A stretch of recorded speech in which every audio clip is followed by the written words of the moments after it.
all reward punishment systems are negative or harmful? In my opinion, they are. Yes, all reward systems, all punishment systems, because what they try to do is they try to control the behaviors of others.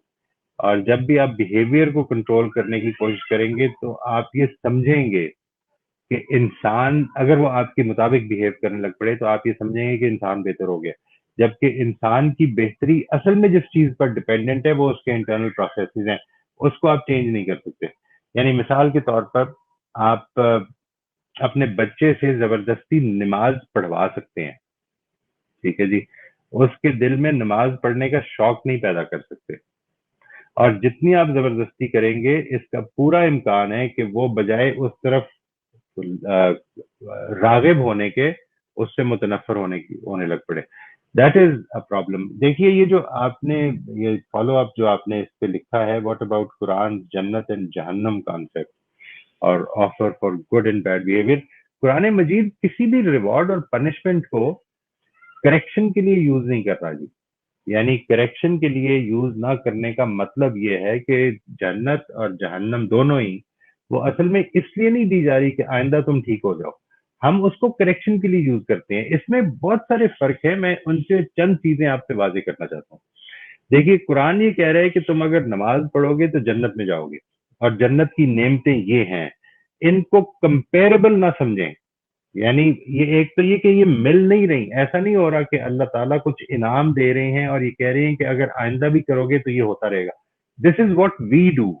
जब हम अपने बच्चों को rewards और punishment की बात करते हैं तो हम ये नहीं कह रहे होते, हरगिज ये नहीं कह रहे होते कि आप अगर ये करेंगे तो मरने के बाद ये हासिल होगा. हम ये कह रहे होते हैं कि तुम अगर नहीं करोगे तो आइंदा 2 चांटे मारूंगा, ठीक है ना जी, और मारते भी हैं ताकि सच्चे साबित भी हो, ठीक है जी. And the more you as the child grows up, तो अगर रिवॉर्ड के जरिए से कंट्रोल कर रहे हैं या पनिशमेंट के जरिए से, दोनों ही सूरतों में ये याद रखिएगा कि वो आपको अपनी लिमिट बढ़ाते रहनी पड़ेगी.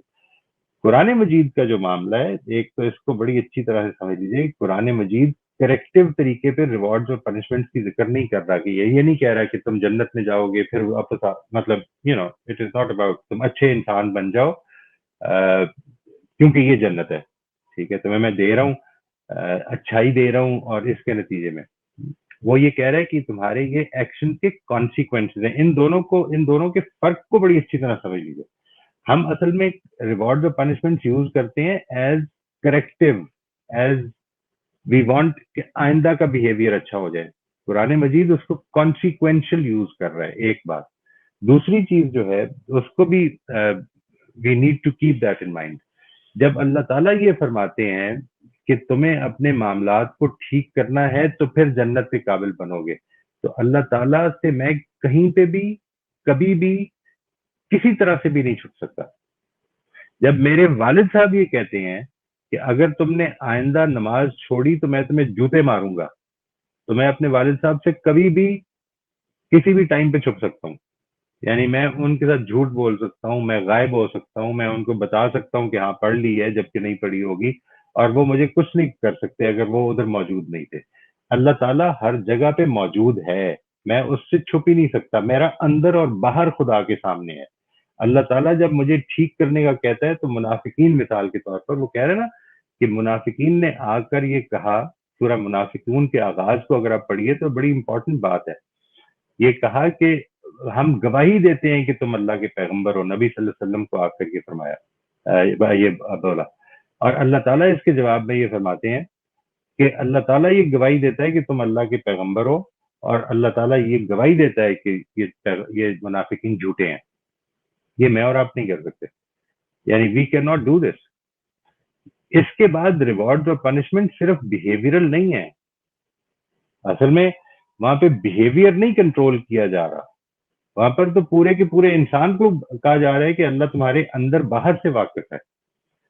इस वजह से इन दोनों को कंपेयर करके हम काफी नुकसान करते हैं. इसमें बहुत सारे और पॉइंट्स हैं, मैं अगर आप किसी वक्त चाहेंगे तो मैं इस पर डिटेल से गुफ्तगू कर दूंगा. देखिए इसमें एक बड़ा इंपॉर्टेंट पॉइंट ये है कि जो काम आप पैदा करना चाहते हैं बच्चे में,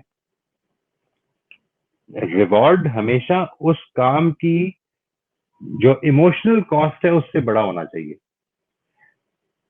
let me give you a very specific example of that. इससे बात थोड़ी सी वाजे हो जाएगी. ये मैंने शायद पहले भी दी थी, पिछले प्रोग्राम में भी इसका जिक्र हुआ था.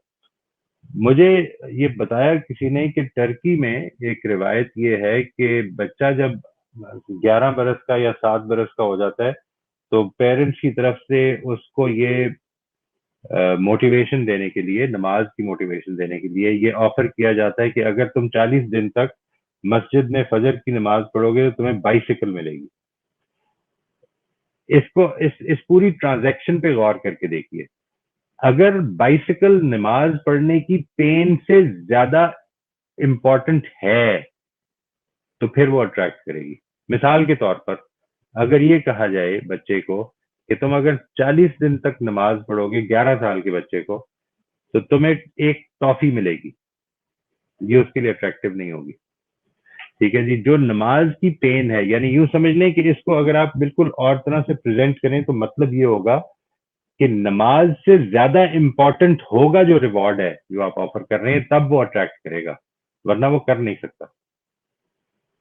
तो इसमें ये प्रॉब्लम्स हैं इस पूरे सिस्टम में.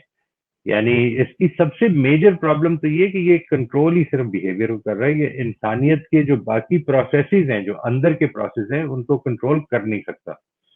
और बाकी जिस तरह मैंने अर्ज किया इसमें कुछ फ्लॉज हैं